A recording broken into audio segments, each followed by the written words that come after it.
स्नेहल जर्नीमध्ये तुमचे सर्वांचे स्वागत आहे। सकाळची सुरुवात मी ब्लॅक कॉफी घेऊन केली, माझं आवरलं, पूर्ण पॅक झाले आणि मी निघाली मॉर्निंग वॉकसाठी। बाहेर तितकीच थंडी होती आणि अंधारसुद्धा तितकाच होता।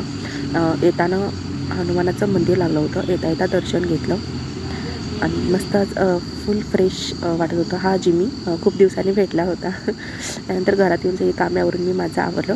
आज मुलींना स्कूलला सोडायची जबाबदारी माझ्याकडे होती, तर त्यांचंही पटापट आवरलं आणि त्यांना स्कूलला सोडून आले। त्यानंतर घरी येऊन मी आज म्हणजे बऱ्यापैकी डाएट आज स्किप केला होता। पालक पराठा केला होता आणि माझी आवडती व्हेज सोया चंक्सची बिर्याणी, जी की मला खूप खूप खूप आवडते।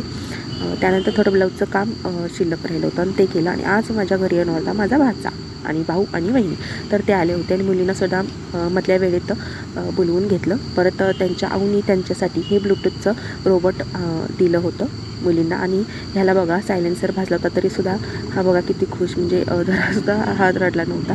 त्यानंतर जेवायचं आमंत्रण आम्हाला मावशीच्या घरी होतं, इतकं छान सगळं जेवण केलं होतं तिनं मस्तच। त्यानंतर तिच्याकडून आमच्यासाठी थोडेफार गिफ्ट्स होते, की खरेदी होती ती केली आणि मला एक ड्रेस आवडला तर तिनं दिला तो घेऊन, अशी खरेदी केली। आणि भाज्याला माझं सेलिब्रेशन होतं तर ते मी घेऊन दिले त्याला। परत ह्यांना टाटा बाय बाय केलं आणि मी माझा झोंबा केला, जो की 4 वाजता करते। तर असा होता आजचा दिवस। चला बाय बाय।